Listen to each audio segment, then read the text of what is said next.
Isso foi antes dela me beijar. Onde? No carro.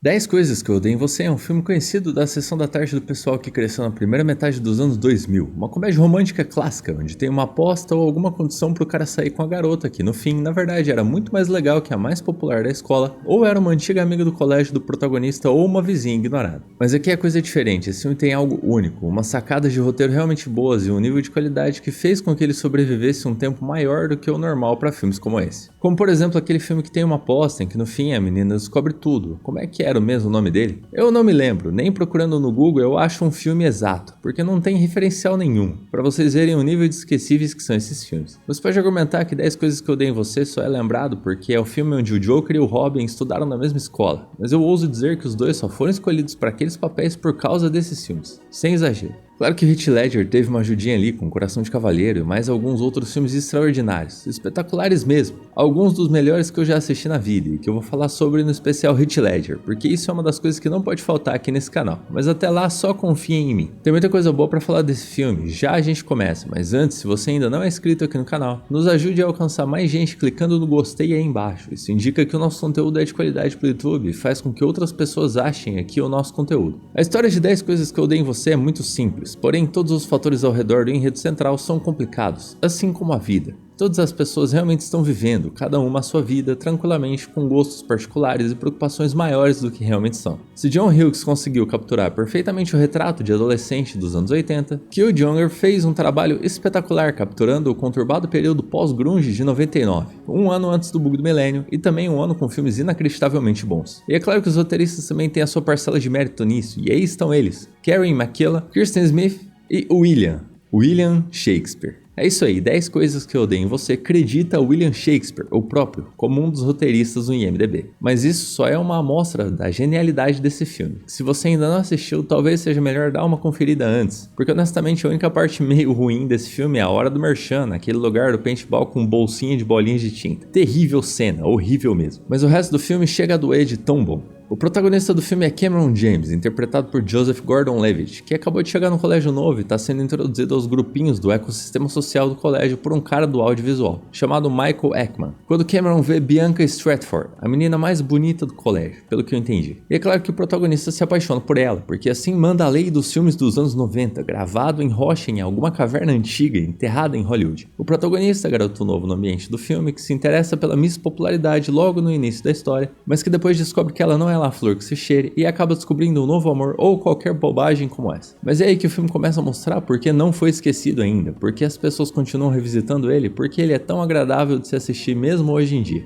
E a verdade é que ninguém realmente se importa com Cameron. Ninguém. Simplesmente porque ele não é realmente o protagonista. E se você disser, eu gosto da história dele, pode até estar sendo sincero, mas só se considerar apenas a primeira metade do filme, quando o resto dos personagens ainda não foi totalmente introduzido. Vamos primeiro encerrar a história do Cameron para depois irmos para os outros personagens. Pode ficar meio confuso, mas vocês vão entender depois por que eu vou fazer desse jeito. Cameron descobre que a Bianca é proibida de namorar porque o pai dela não quer deixar até ela terminar a faculdade. E eles estão no colégio, então fica meio inviável para um filme de algumas horinhas. Logo, Cameron tem um plano de virar professor de francês da Bianca para tentar se aproximar da menina. Através desse plano, ele descobre que a regra sobre namorar só depois da faculdade mudou. Agora o plano é que ela só pode namorar se a sua irmã, Cat, arranjar um namorado primeiro. Regra completamente maluca essa, mas vai saber. Talvez o pai das duas meninas queira se isentar de responsabilidade, não sei. Mas o que interessa é que, sabendo dessa nova regra, Cameron decide achar um namorado para Cat, fazendo assim com que ele consiga sair com a Bianca. Nisso, somos introduzidos a outros dois personagens da história, Cat e Patrick. Personagens esses que também são protagonistas da história, mesmo sendo apenas coadjuvantes na história de Cameron, assim como Joey, modelo masculino que também está interessado na Bianca. Bom, o plano dá certo, mais ou menos, porque a Bianca se favorece da situação criada por Cameron para dar em cima do Joey, largar o Cameron numa festa e depois usar ele de novo para conseguir sair de uma situação meio chata em que ela mesma se colocou. E é claro que o Cameron leva ela para casa, de carro, o que resulta em um beijo depois dele desabafar que ela, na verdade, era uma pessoa horrível. Só para depois acontecer um outro problema com relação ao baile de formatura, porque esses filmes sempre precisam terminar em baile de formatura, e tudo ir pro brejo pros outros personagens do filme, menos pro Cameron e pra Bianca, que termina dando um soco no Joey e tendo um final feliz com o Cameron. E se você já assistiu 10 coisas que eu odeio em você, mas não se lembra de nada disso que eu tô falando, e não tá entendendo que história é essa com a Bianca e o Cameron,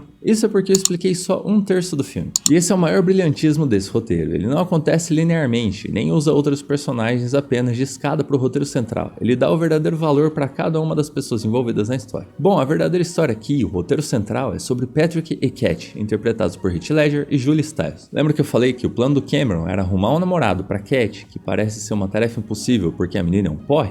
Bom, ele meio que contrata Patrick Verona, o cara mais barra pesado do colégio, para dar conta da missão. Mas como ele não tem poder monetário, não tem cash para pagar o cara, ele convence Joey a pagar Patrick para sair com a Cat, enquanto Cameron conseguiria sair com a Bianca sem maiores problemas. E todo esse plano idiota é bolado pelo Ekman, amigo de Cameron, o carinha do audiovisual. Entenderam por que eu falei que o Cameron não era realmente o protagonista, mesmo parecendo que era na primeira metade do filme? Acontece que a verdadeira história, pelo menos a parte mais importante, digamos assim, é toda a trama envolvendo Patrick tentando sair com a Cat, já que foi pago para isso. A história deles é bastante simples, ele fica insistindo para sair com ela, não consegue. Depois de um tempo, Cameron dá dicas para ele sobre o que fazer para ela se interessar mais por ele, afinal ele seria o beneficiado no final da história, segundo o plano do Ekman.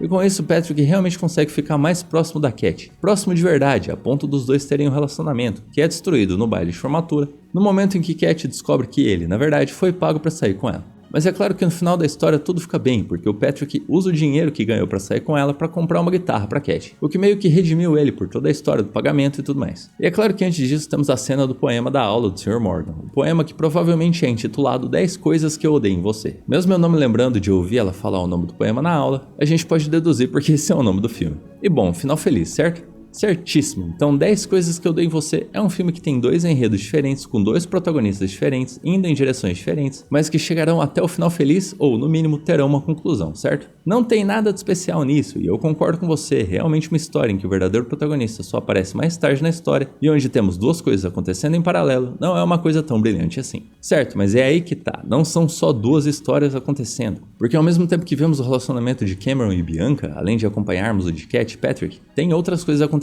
ao redor, muitas outras coisas. Começando pelo Ekman, o carinha do audiovisual e a amiga da Cat, a menina que realmente tem uma personalidade única e não só simula uma como a Cat faz o tempo todo. Ekman e essa menina terminam indo no baile juntos e a gente vê as interações que levam a isso a acontecerem em 3 momentos diferentes no filme. Primeiro quando Ekman ofende, depois cita Shakespeare, depois quando manda o vestido medieval pra ela e por último na festa, onde eles estão diretamente envolvidos com o conflito final com o Joey. E aproveitando o gancho, Joey tá conectado com o Patrick, já que é ele que o paga pra sair com a Cat, mas ao mesmo tempo ele tá tentando levar sua carreira de modelo, até perguntando pra Bianca qual foto fica melhor, se com a camisa branca ou preta, e conversando com ela sobre isso na festa. Tem muita coisa acontecendo ali que envolve a carreira dele, e a gente não necessariamente precisa se aprofundar pra entender, mas nós vemos o quanto ele parece se importar com isso, o que faz com que seja um pouco mais do que uma simples piada. E conectado a Joey temos a amiga da Bianca, a Chastity, que parece ser super íntima dela no começo do filme, mas logo depois, na festa, acaba abandonando a amiga pra sair com o Joey e os amigos dele, e no final, no baile, já não é mais amiga dela, chegando ao ponto das duas terem até um desentendimento no banheiro. Esse tipo de coisa acontece e você nem percebe, porque tudo que aconteceu parece tão comum e óbvio que passa despercebido. Mas se você prestar atenção, vai perceber que todo mundo tem uma história acontecendo em paralelo. Ninguém é apenas um acessório e mesmo os personagens usados como recurso de roteiro, em especial o Cohenstein, dos entusiastas de investimentos do colégio, são mostrados tendo vidas enquanto são usados de recurso. Os caras fazem até uma festa na casa dele, que parece não ter ficado nada feliz com isso, além de várias outras cenas onde ele é muito mais do que só um personagem unidimensional. Todos eles têm um nível de desenvolvimento, eles têm traços de personalidade que são explorados e que são revisitados de tempos em tempos. Ou até mesmo personagens que só aparecem em um segmento, como o cara da festa que aparece agradecendo o Patrick mais de uma vez por uma coisa que ele fez, quase que por instinto e que soa como uma piada. Mas mesmo assim existe um desenvolvimento. 10 coisas que eu odeio em você funciona porque toda vez que você assiste ele, descobre mais sobre a história dos outros personagens, percebe nuances que não dá pra perceber sem saber a história, porque você fica preocupado demais em ver o núcleo central do Cameron, da Bianca, do Patrick e da Cat, ao ponto de acabar ignorando personagens incríveis como o Sr. Morgan, genuinamente únicos e que merecem ser percebidos. Mas reassistindo ao filme, sabendo como as coisas vão acontecer, você acaba pescando algumas coisinhas aqui e ali, entendendo mais sobre o restante daquele universo complexo e interessante. Mas por que isso acontece afinal? Como escrever algo assim, tão único e que é tão bem feito em um curto período de tempo? Bom, parte disso é a priorização de informação importante. Tudo que se assiste no filme, tirando a cena do paintball, é estritamente essencial. Praticamente tudo que assistimos tem algum propósito, seja pro enredo, seja para explorar o resto da galerinha do filme, mas eu acho que o principal mesmo é entender como cada pessoa tem importância para si mesma no mundo real. A verdadeira beleza do roteiro é tratar todos como pessoas reais, tridimensionais, com facetas de personalidade. E o mais importante, tratar todos como se cada um fosse o protagonista da sua própria história. Essa é a maior qualidade do roteiro, tratar cada um como se tivesse a própria história para contar. Cada personagem envolvido no filme como uma pessoa com problemas reais, com motivações reais, com personalidades que funcionam e levam a consequências das escolhas feitas por cada um deles. Logo, não são apenas Patrick e Cat ou Cameron e Bianca que têm histórias importantes acontecendo. São todas as outras pessoas do colégio, todas elas, sem exceção. Se você duvida de mim, reassista ao filme, você vai perceber que isso realmente acontece. Ele está disponível no Disney Plus e você pode assistir ele agora mesmo se quiser. E depois voltar aqui nos comentários para me contar se encontrou mais alguma história acontecendo em paralelo que merece a atenção da galera. Mas 10 Coisas que Eu Odeio em Você é um filme tão bom, mas tão bom, que mesmo com todas essas histórias acontecendo, ainda temos mais coisas relacionadas a Cat e a Patrick que merecem mais aprofundamento. Primeiro que Patrick é o cara mais perigoso do colégio só por conta de boatos, mesmo eu achando que o punk que anda com ele pode ser até mais perigoso. Mas esses boatos são traços de Patrick que fazem com que as pessoas vejam ele de um modo. E perto do fim do filme, quando ele desmancha todas essas histórias inventadas, conseguimos ter mais possibilidades com o personagem. Conseguimos entender que talvez ele não tenha feito questão de desmentir os boatos, porque assim ele conseguiria ter uma vida mais tranquila, sem encheção de saco talvez. E mesmo assim ele parece uma pessoa muito sociável, levando em conta como ele interage em algumas cenas com personagens que não são estudantes do colégio. Tudo isso nos ajuda a tirar conclusões sobre ele, mesmo essas coisas não aparecendo explicitamente na tela. E é claro, a Cat. Quanto mais nos aprofundamos, mais percebemos o quanto ela é uma menina chata, meu Deus. Eu sei que ela faz toda aquela pose de que não se importa, que é a menina malzinha do colégio, que é pedante, mal educada. Mas isso se quebra totalmente depois que ela tem a conversa com a Bianca a respeito do Joey. Eu não preciso falar sobre o que foi a conversa, mas a partir desse momento, quando ela fala sobre o porquê é do jeito que é, uma das coisas expostas pelo Patrick ao longo do filme sobre ela baixar a expectativa para não se frustrar, se mostra a verdade. A Cat finge que não se importa, mas ela na verdade se importa tanto que chega ao ponto de se esforçar ao máximo para ter certeza de que todos acham que ela não se importa. Porque no fim existem apenas dois tipos de pessoas, as pessoas que realmente não se importam e as que se importam tanto, mais tanto, que gritam aos quatro ventos o quanto não se importam, mesmo isso não sendo verdade. Para que todos vejam ela como uma pessoa que não se importa e não se incomodem em fazer julgamentos a respeito dela. Mas como toda boa adolescente, o que ela mais faz é se importar, e quando você percebe isso, realmente o filme fica diferente. E só melhora, porque como tudo que tem um nível de qualidade elevada, quanto mais entramos nos detalhes, mais a história fica interessante. E o melhor de tudo, como o filme é de 99, temos um microcosmo de o que são as redes sociais hoje em dia. Porque o que antes eram os seus amigos do bairro, que é uma rede social pela definição da palavra, mas que é meio chata porque os seus pais estão nela, ganha um nível mais alto dentro do colégio, porque no máximo o que tem lá para estragar a interação da molecada são os professores, mas o nível de controle deles sobre os grupinhos é muito baixo, o que só torna tudo um grande Instagram onde o número de usuários é limitado pelas paredes do colégio. Então talvez Heath Ledger não tenha sido escolhido para ser o Joker só porque tem cara de maluco e é a origem da Trollface, com esse sorriso bugado. Talvez tenham conseguido enxergar nele o ator talentoso que é, graças ao que esse filme proporcionou aos envolvidos. Tanto é que eu tenho uma teoria sobre esse filme e sobre o Joker de 2019. E talvez eu possa estar errado, talvez, mas eu particularmente acredito que aquela cena da escadaria do Joker, a escadaria que ficou famosa do Joaquin Phoenix, quando ele desce vestido de Joker, foi inspirada na cena da arquibancada em 10 Coisas que Eu Odeio em Você. Afinal, como falar de Joker sem citar Heath Ledger, certo? Não seria loucura afirmar que essa cena aqui foi inspirada nessa outra cena aqui. Mas eu acho que vou deixar pra vocês me chamarem de maluco ou concordarem comigo aí na seção de comentários, porque esse vídeo já ficou bem mais longo do que eu gostaria e eu acho que já consegui mostrar porque 10 Coisas que Eu Odeio em Você merece todo o prestígio que recebe ao longo dos anos, desde o seu lançamento em 1999 e da sua imortalização por todo o elenco e equipe envolvidos e pela sua qualidade indiscutível até os dias atuais. Eu espero que você tenha gostado, se gostou não se esqueça de se inscrever no canal e deixar aquele like para ajudar o vídeo a ser indicado para mais pessoas aqui no YouTube. Muito obrigado por assistir até aqui e até o próximo vídeo.